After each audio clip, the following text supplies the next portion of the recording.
মাখা ও বেলার ঝামেলা ছাড়াই কিভাবে খুব সহজেই নারকেল ও গুঁড়ো দুধের পরোটা বানিয়ে নিতে পারবেন তারই একটি রেসিপি নিয়ে আজকে চলে এসেছি আপনাদের সামনে। তো নমস্কার বন্ধুরা, নীলা রান্নাঘরে আপনাদের সবাইকে অনেক অনেক স্বাগত জানাই। আশা করি সবাই খুব ভালো আছেন ও সুস্থ আছেন। তো চলে এসেছি আপনাদের সামনে আজকে আরও একটি নতুন রেসিপি নিয়ে। তো বন্ধুরা, হাতে যদি না বেশি সময় থাকে তো খুব অল্প সময়ের মধ্যেই কিন্তু এই রেসিপিটি অনায়াসে বানিয়ে নিতে পারবেন টিফিনের জন্য। তো আসুন দেখে নেওয়া যাক আমার এই আজকের রেসিপি। তো বন্ধুরা, এই রেসিপিটি বানানোর জন্য প্রথমে এখানে একটি মিক্সিং বোল নিয়ে নিয়েছি। তো এরপর আমি এখানে নিয়ে নিয়েছি প্রায় 250 গ্রাম মতো ময়দা। তো আপনারা চাইলে এখানে আটা দিয়েও রেসিপিটি বানিয়ে নিতে পারেন। তো ময়দার মধ্যে এখন দিয়ে দিয়েছি পরিমাণ মতো লবণ আর 1 টেবিল চামচের মতো চিনি। তো শুকনো অবস্থাতে ভালোভাবে সব কিছুকে মিশিয়ে নিচ্ছি। তো এরপর এর মধ্যে অল্প অল্প জল দিয়ে একটা স্মুথলি ব্যাটার কিন্তু আমি তৈরি করে নেব। তো আমার সব বন্ধুদের কাছে অনুরোধ রইল ভিডিওটি স্কিপ না করে প্রথম থেকে শেষ পর্যন্ত দেখার জন্য। আর আমার চ্যানেলে যারা নতুন বন্ধু, যদি আমার ভিডিওটি ভালো লেগে থাকে তাহলে অবশ্যই আমার চ্যানেলটি সাবস্ক্রাইব করে পাশে থাকা বেল আইকনটি অন করে দেবেন, যাতে আমি কোনো ভিডিও ছাড়লে তার নোটিফিকেশান আপনাদের কাছে পৌঁছে যায়। তো বন্ধুরা, একবারেই কিন্তু বেশি জল দিয়ে ব্যাটারটা তৈরি করতে যাবেন না, তাতে করে কিন্তু ব্যাটারের মধ্যে দানা বেঁধে যেতে পারে। তো এইভাবে অল্প অল্প করে জল দিয়ে ব্যাটারটাকে তৈরি করে নিতে হবে। তো বন্ধুরা, ব্যাটারটা কিন্তু আমি ভালোভাবেই তৈরি করে নিয়েছি।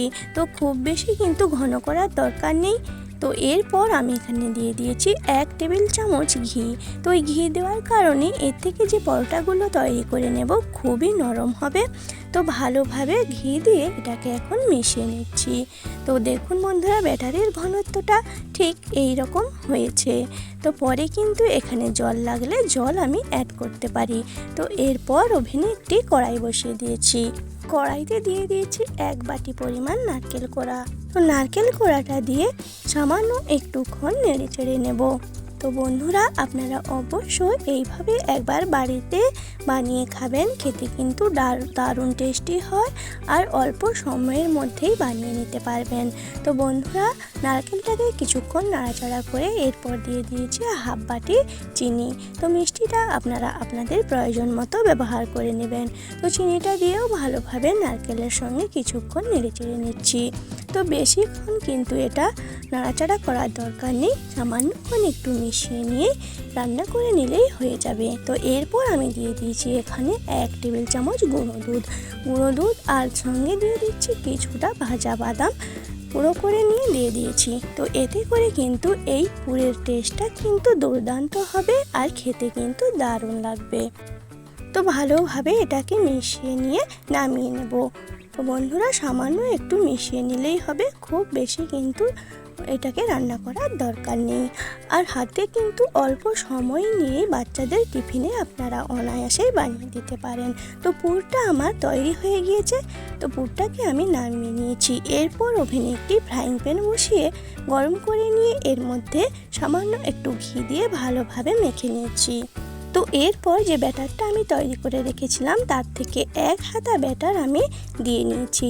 তো দেখুন বন্ধুরা, ভালোভাবে একদিকে হয়ে এলে অপর পিঠে আমি এটাকে উল্টে দিয়েছি। আর এটা হতে কিন্তু খুব বেশি সময় লাগে না, খুব অল্প সময়েই এটা তৈরি হয়ে যায়। আর বন্ধুরা, ব্যাটারের মধ্যে কিন্তু আমি পরে আরও একটু জল অ্যাড করেছিলাম, সেটা আর দেখানো হয়নি। তো এরপর এর মধ্যে দিয়ে দিচ্ছি নারকেল ও গুঁড়ো দুধের পুর। তো দিয়ে এটাকে এবার খুন্তি দিয়ে উল্টে এর মুখটাকে ভালোভাবে এইভাবে চেপে চেপে বন্ধ করে দিচ্ছি, যাতে করে নারকেলের পুরটা না বেরিয়ে যায়। তো বন্ধুরা, এরপর আমি এর মধ্যে দিয়ে দেব আরও বেশ কিছুটা ঘি। তো আপনারা চাইলে কিন্তু এখানে ঘিয়ের পরিবর্তে সাদা তেলও ব্যবহার করতে পারেন। তো ঘি দিয়ে ভাজলে কিন্তু এই পরোটার টেস্টটা আরও সুন্দর হয়। তো উল্টে পাল্টে পরোটাটাকে বেশ ভালোভাবে ভেজে নিচ্ছি। আর বন্ধুরা, এই একবার বানিয়ে নিলে কিন্তু এই পরোটাগুলো সারা দিন ধরে এভাবে নরম তুলতুলে থাকে। তো যে সমস্ত বন্ধুরা এখনো পর্যন্ত ধৈর্য সহকারে আমার ভিডিও দেখছেন অথচ ভিডিওতে একটি লাইক করতে ভুলে গিয়েছেন বা লাইক করেননি, অনুগ্রহ করে ভিডিওতে একটি লাইক করে দেবেন আর ভিডিওর শেষে কমেন্টে জানাবেন যে রেসিপিটি আপনাদের কাছে কেমন লাগলো।